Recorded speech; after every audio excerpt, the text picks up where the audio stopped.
Hello दोस्तों, नमस्कार। मैं पवन मोरल एक बार फिर आप सभी का रोजगार विद अंकित चैनल में स्वागत करता हूं। दोस्तों, जैसा कि हमारा प्राचीन इतिहास चल रहा है और प्राचीन इतिहास की हमारी 2 क्लास हो चुकी हैं।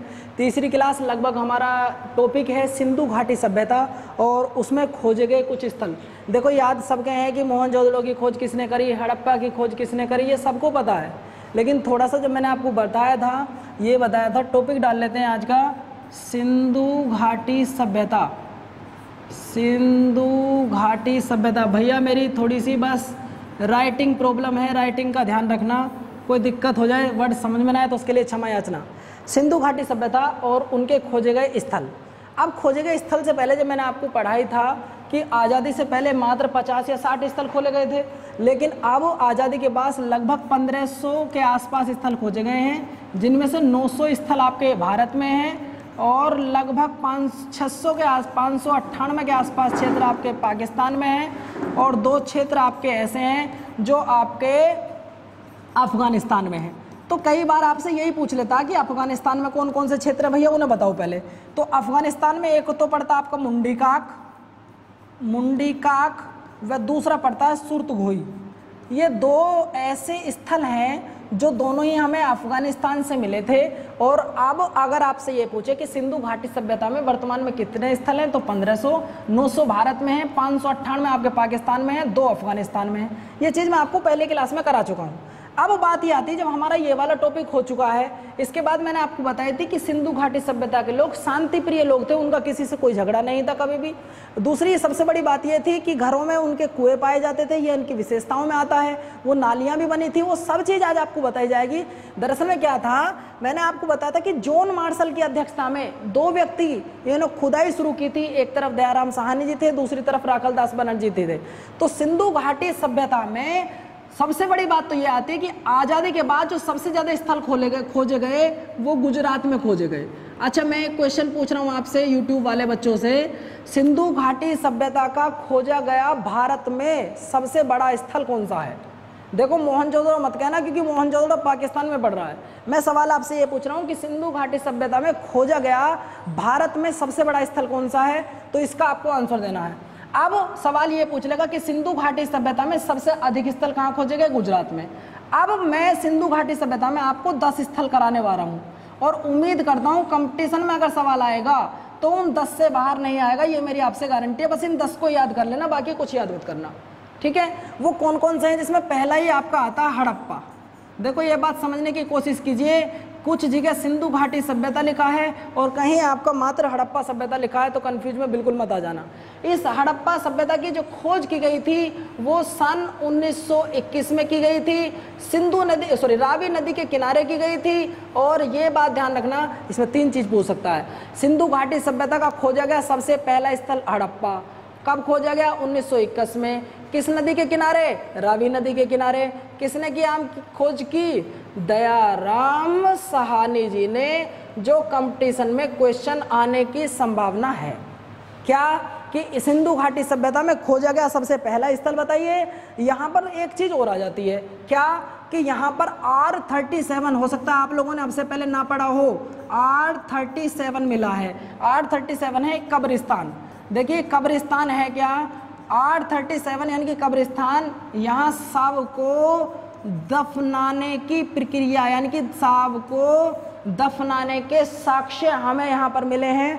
दूसरी सबसे बड़ी बात है, यहाँ पर श्रमिकों के आवास गृह मिले हैं और दूसरी यहाँ पर अन्न भंडारण के केंद्र मिले हैं। पहला तो ये कि यहाँ पर श्रमिकों के आवास गृह मिले हैं और दूसरी बात अन्न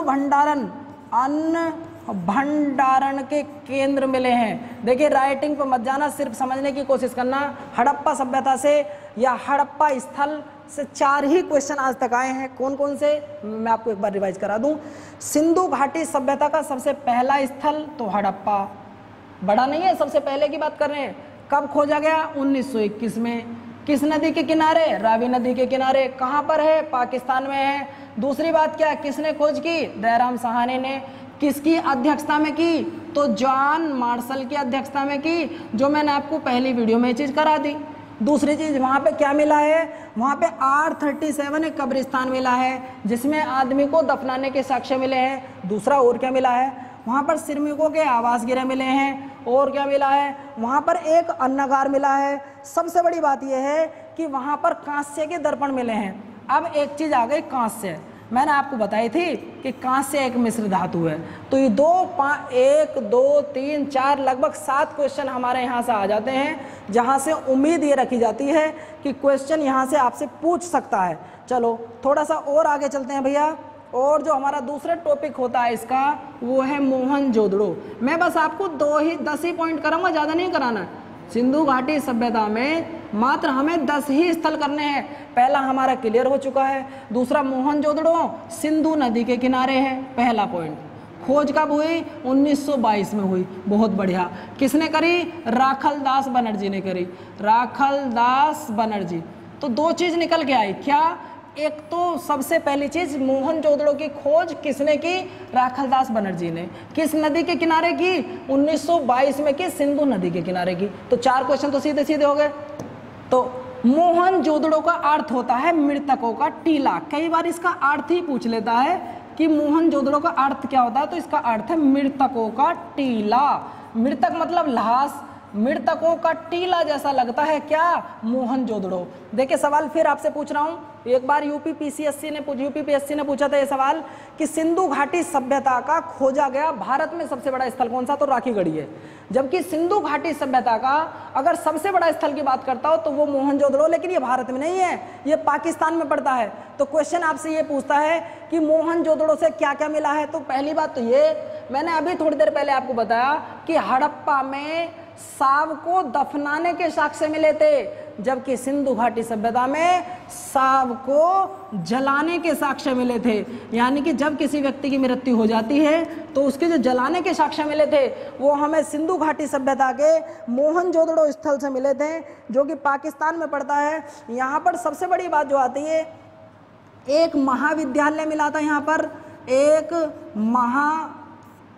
महाविद्यालय के साक्ष्य मिले हैं। दूसरी बात, एक जो इनका प्रिय पशु था, एक सिरंगी कुबड़ वाला सांड, एक सिरंगी कुबड़ वाले सांड के साक्ष्य मिले हैं। उम्मीद करता हूँ ये 5 पॉइंट आप याद रखेंगे।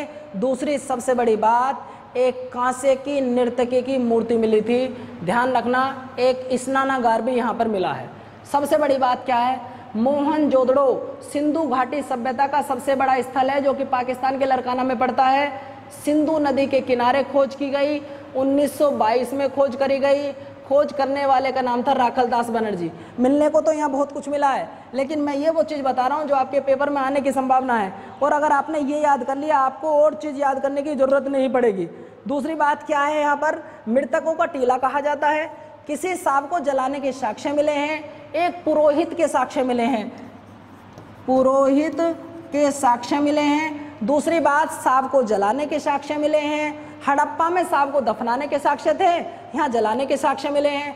एक सिरंगी कुबड़ वाले सांड के साक्ष्य मिले हैं, एक महाविद्यालय इसके साक्ष्य मिले हैं। अर्थात हमारे 2 टॉपिक क्लियर हो जाते हैं। कौन कौन से, एक हमारा हड़प्पा सभ्यता और दूसरा हमारा मोहनजोदड़ो। अगर इनसे कोई पॉइंट आना होगा तो मैं उम्मीद करता हूँ कि पक्का ये चीज़ आपसे पूछ सकता है। चलो तीसरा देखिए। अब तीसरा जो हमारा स्थल है वो है लोथल, और लोथल से भी मैं इम्पोर्टेंट तरीके से लिखता हूँ कि लोथल भोगवा नदी के किनारे है।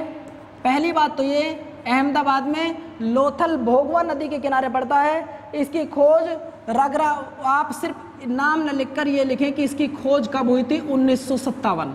तो आपको 3 ही खोज याद रखनी है, ये आज़ादी के बाद की है, 1921, 1922, और इसकी खोज रंगनाथ राव ने की थी, रंगनाथ राव जी ने की थी, 1957 में की थी। भोगवा नदी के किनारे पड़ता है। सबसे पहली बात तो ये कि एक बंदरगाह नगर था। इसकी सबसे बड़ी बात मैं आपको बता दूं, ये एक बंदरगाह नगर था, क्योंकि सिंधु घाटी सभ्यता में भी दोनों प्रकार का व्यापार हुआ करता था।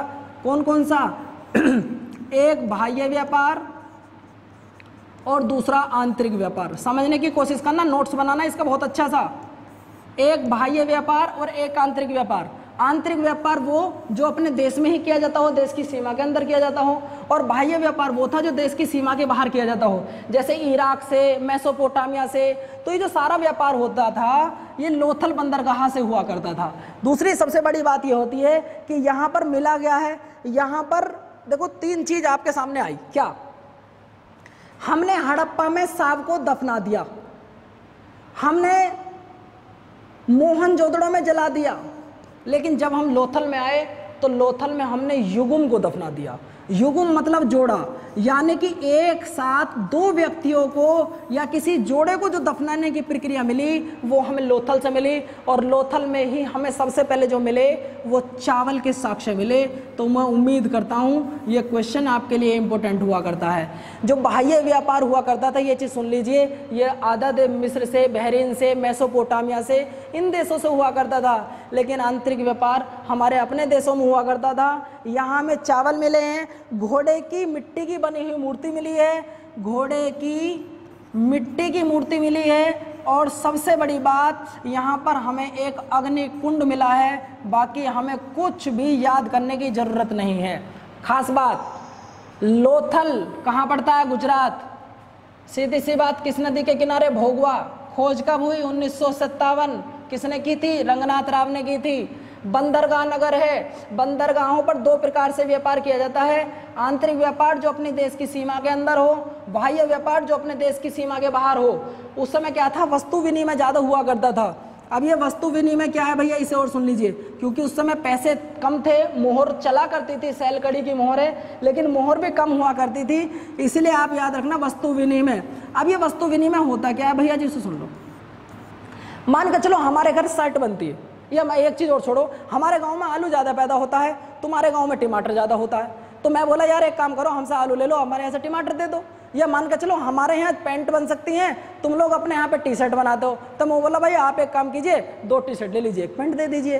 तो वो क्या है? वो होता वस्तु विनिमय। जब अपनी वस्तु के माध्यम से वस्तु दूसरी ली जाती हो वो वस्तु विनिमय कहलाता है। हमारे 3 पॉइंट हो गए, उम्मीद करता हूँ कि आपकी समझ में आ रहा होगा। चलो भैया अगला देखिए, कालीबंगा।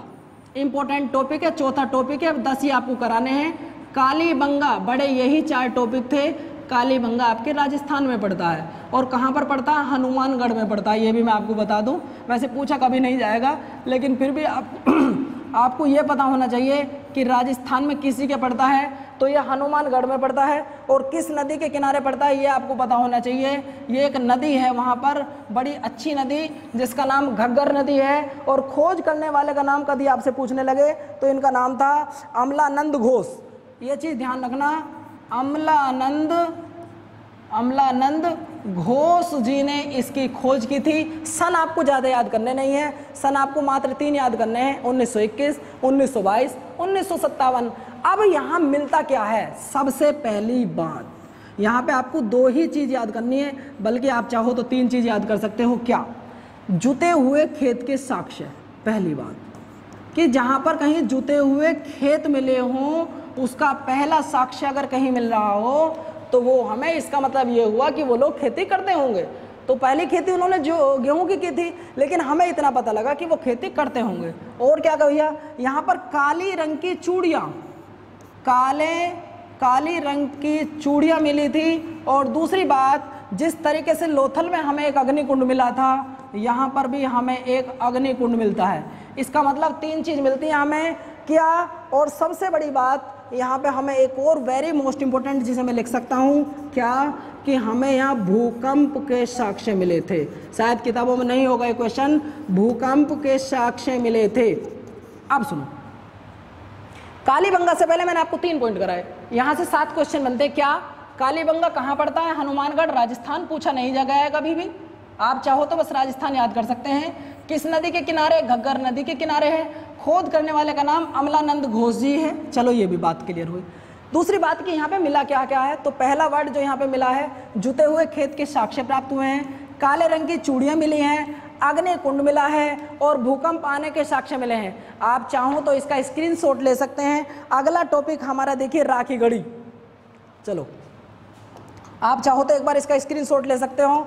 अगला टॉपिक देखिए, मैं बता देता हूँ आपको, टॉपिक है हमारा राखी गढ़ी। राखी गढ़ी। ध्यान रखना ये हमारा 5वां टॉपिक है। मैं पहले ही आपको बता चुका हूँ कि मात्र मुझे 10 टॉपिक कराने हैं। राखी गढ़ी आपका हरियाणा के हिसार में घग्गर नदी के किनारे, और इसकी खोज सूरजभान ने की थी। सूरजभान, देखो 3 क्वेश्चन हमारे तैयार हो गए। राखी गढ़ी की खोज किसने की थी? सूरजभान ने की थी। यहाँ पे क्या मिला है? यहाँ पे सबसे बड़ी बात घग्गर नदी के किनारे है, और ये हरियाणा के हिसार में पड़ता है। हरियाणा के हिसार में ये जगह पड़ती है। और यही सवाल मैंने क्लास शुरू करने से आपसे पूछा था कि सिंधु घाटी सभ्यता का सबसे बड़ा स्थल बताइए जो भारत में खोजा गया हो, तो वो राखी गढ़ी है। इसे नोट करके लिख लो अगर आप अच्छी तैयारी कर रहे हो तो, वरना आप, मैं गारंटी से कह रहा हूँ, अगर ये सवाल आपके सामने आ जाए कि सिंधु घाटी सभ्यता का सबसे बड़ा स्थल बताइए, तो लगभग 90% बच्चे मोहनजोदड़ो इसका आंसर दे देंगे, गारंटी है। क्यों? पूरा क्वेश्चन वो पढ़ेंगे ही नहीं, और वो सवाल ये पूछ रहा है कि सिंधु घाटी सभ्यता का सबसे बड़ा स्थल बताइए, लेकिन जिसकी खोज भारत में हुई होनी चाहिए। तो भारत में होने वाले यानी कि हरियाणा में, और नाम क्या है? राखी गढ़ी। खोज किस नदी के किनारे? घग्गर। करने वाले का नाम सूरजभान सिंह जी। चलिए भैया, अगले वाले का जो टॉपिक आता है हमारा इसे मैं थोड़ा सा इंपॉर्टेंट लिखता हूँ, महिलाओं के नज़रिए से चुनूदड़ो। ये क्या है भैया? इसे समझने की कोशिश कीजिए, क्योंकि यहाँ पे हमें श्रृंगार करने की वस्तुएं मिली हैं। ये सिंधु नदी के किनारे है, पाकिस्तान प्रांत में सिंध नदी के किनारे। तो मैं यहाँ लिख सकता हूँ सिंध नदी के किनारे। 2 सवाल पूछे, एक तो ये कि इस स्थल जो हमें मिला है ये पाकिस्तान में सिंध प्रांत के किनारे मिला है, सिंधु नदी के किनारे मिला है। इसकी खोज अर्नेस्ट मैके ने की थी। खोज लिख लीजिए बस, अर्नेस्ट मैके ने की थी। एक व्यक्ति और थे मजूमदार, लेकिन वो कभी पूछता नहीं है। बस आप 2 ही याद रखने हैं कि चुनूदड़ो पाकिस्तान के सिंध नदी के किनारे पड़ता है, सिंध प्रांत में है। खोज करने वाले का नाम अर्नेस्ट मैके था। क्या यहाँ से कोई चीज़ मिली? क्या मिला? मनका बनाने का कारखाना। ये चीज़ समझिए भैया, मनका बनाने का कारखाना। एक तो ये इंपॉर्टेंट कर लेना। और क्या मिला? और मिला यहाँ से कंघा, दूसरा यहाँ पे मिला पाउडर। इसका मतलब उस समय की महिला भी श्रृंगार करती होंगी। और मैंने आपको बताया था कि उनके त्योहारों में सबसे ज़्यादा आप जो त्यौहार बताए जाते हैं तो महिलाएं श्रृंगार करती थी। यहाँ पे हमें काजल मिला है। देखिए 3 चीज़ आपको मिल गई। क्या? ये तो आप हर किसी के घर में मिल सकता है, काजल। और काजल, आप तो काजल तो याद होगी आपको। और प्लास्टिक्स, क्योंकि मूवी याद रखा करो 1-2। यहाँ पे हमें 4 चीज़ मिली। मनका बनाने का कारखाना, कंघा मिला, पाउडर मिला, काजल मिली, और वो मिली प्लास्टिक। कर दिया, गोरी गलती हो गई है। ये लिपस्टिक है। लिपस्टिक क्या होती है वो आप सब जानते हैं। देखिए मैं गलती से यहाँ पे प्लास्टिक लिख दिया है। वहाँ पे कंघा मिला, वहाँ पे पाउडर मिला, वहाँ पे काजल मिला, वहाँ पे लिपस्टिक मिली, और दूसरी बात क्या मिला? बिल्ली का पीछा करते हुए, नोट करके लिखना इस चीज़ के लिए, बिल्ली का पीछा करते हुए कुत्ते के साक्ष्य मिले थे। ये क्वेश्चन वेरी मोस्ट इंपोर्टेंट है। यहाँ से हमें 5 चीज़ मिल जाती हैं। पहली बात तो ये कि पाकिस्तान के सिंध प्रांत में पड़ता है। यहाँ से हमें क्या मिला है? मनका बनाने का कारखाना मिला है, कंघा मिला है, पाउडर मिला है, काजल मिला है, काजल जो आंखों में लगाते हैं। यहाँ पे हमें लिपस्टिक मिली है। यहाँ पे कुत्ता का साक्ष्य मिले हैं, लेकिन वो कुत्ता का साक्ष्य वो बिल्ली का पीछा कर रहे हैं। इसका मतलब हमारे टॉपिक हो जाते हैं 6। अब हमारा 7वां टॉपिक देखिए, और 7वें टॉपिक का नाम है रोपड़। इसे समझो 1 मिनट। रोपड़ जो कि पंजाब में पड़ता है और सतलज नदी के किनारे है। तो रोपड़ से हमारे 2 क्वेश्चन तैयार हो जाते हैं कि एक तो रोपड़ पड़ता कहाँ पर है, हमने तुरंत बता दिया कि रोपड़, जिसे आजकल रोपड़ नाम न देकर ये पंजाब में तो है, ये ध्यान रखना, लेकिन आज इसका नाम रोपड़ नहीं है, आज इसका नाम रूपनगर है। तो रोपड़ भी अपना नाम चेंज कर गया, और आज नाम आपसे पूछ सकता है कि रोपड़ का वर्तमान नाम क्या है। तो रोपड़ का पहले नाम तो रोपड़ हुआ करता था, लेकिन आज जो इसका नाम है वो रूपनगर है, क्योंकि पहले इसे रोपड़ के नाम से पुकारा जाता था, लेकिन अब इसका जो नाम है वो रूपनगर हो गया है। यहाँ से मिला क्या है? इसकी कई बार खोज भी पूछ लेता किसने की है, तो नाम लिख लो। वैसे पूछा तो कभी गया नहीं है मेरे हिसाब से। तो नाम था इनका यज्ञदत्त शर्मा जी। बस यहाँ से मिला कुछ नहीं है, एक ही पॉइंट मिला है, एक ही साक्ष्य मिला है, बस यहाँ से तांबे की कुल्हाड़ी मिली है। तांबे की एक कुल्हाड़ी मिली है यहाँ से, बाकी कुछ नहीं मिला है। मैं आपको ज़्यादा कुछ नहीं कराऊंगा, ऐसा भी नहीं कि आपको YouTube के माध्यम से पढ़ा रहा हूँ तो कुछ गलत गलत या कुछ इतना ज़्यादा पढ़ा दिया जाएगा जिससे आप बोर हो जाएंगे। बिल्कुल उतना ही पढ़ाया जाएगा जिससे आपको समझ में भी आए, इंटरेस्ट भी आए और आप क्लास भी अच्छी करें और मुझे भी इतना ही प्यार आप देते रहें जिस तरीके से आप दे रहे हैं। उम्मीद करता हूँ वीडियो आपको अच्छी लग रही होगी। इसी तरीके की वीडियो आपको कंटिन्यू मिलती रहेंगी, पूरा इतिहास आपका रह जाएगा। बस निवेदन ये है मेरे बहन और भाई जो भी SI की तैयारी कर रहे हो, घबराना मत, साथ हैं पूरी तरीके से, सब चीज़ कराई जाएगी, बिल्कुल मत घबराना। अब टॉपिक जो हमारा आता है, अगला टॉपिक है हमारा रंगपुर। वो रंगपुर कहाँ पड़ता है, रंगपुर भी देख लीजिए। रंगपुर से भी क्वेश्चन पूछे गए हैं क्या कि रंगपुर, पहली बात तो ये कि भादर नदी के किनारे पड़ता है। रंगपुर से जो क्वेश्चन पूछा गया था कि रंगपुर किस नदी के किनारे पड़ता है, तो भादर नदी के किनारे पड़ता है। ये गुजरात में है। कहाँ पे भैया, गुजरात में। तो इससे कंफ्यूज मत होना, मैंने अभी आपको बता दिया था कि सिंधु घाटी सभ्यता का अगर आज़ादी के बाद सबसे ज़्यादा स्थल खोजे गए हैं वो गुजरात में है। तो इस चीज़ से तो बिल्कुल भी कंफ्यूजन होने की किसी को कोई ज़रूरत है नहीं। यहाँ पे क्या मिला है, यहाँ पे धान की भूसी मिली है, धान की भूसी मिली है, यहाँ पे ज्वार, यहाँ पे बाजरा, इन दोनों के साक्ष्य मिले हैं। बाकी आपको कुछ याद करने की जरूरत नहीं है। क्या कि रंगपुर भादर नदी के किनारे गुजरात में मिला है, यहाँ पे धान की भूसी मिली है, ज्वार मिला है और बाजरा मिला है। बाकी आपको कोई याद करने की जरूरत नहीं है। मैं आपको 10-10 पॉइंट नहीं बता रहा हूँ कि आपको याद करना पड़ेगा, ये लिखना पड़ेगा, कुछ नहीं। सिर्फ इतना पढ़ो जितना पेपर में आ रहा हो। एक क्वेश्चन और पढ़ लीजिए बस आप, और वो लास्ट होगा आज का हमारा, वो है आपका सुरकोतड़ा। कौन सा टॉपिक होगा भैया, सुरकोतड़ा होगा। सुरकोतड़ा होगा जो कि गुजरात में पड़ता है और किस नदी के किनारे है ये भी मैं आपको बता देता हूँ। तो ध्यान रखना, ये एकमात्र स्थल है जो सरस्वती नदी के किनारे पड़ता है। जबकि मैंने आपको बताया था कि सिंधु के किनारे भी मिले हैं, सरस्वती के किनारे भी मिले हैं, रावी नदी के किनारे भी मिले हैं। अब यहाँ पे मिला क्या है, यहाँ पे दो चीज़ का क्वेश्चन आता है। एक तो मिली है घोड़े की हड्डी। अगर घोड़े की हड्डी मिली है तो सीधी सी बात है घोड़े की जानकारी रखते होंगे।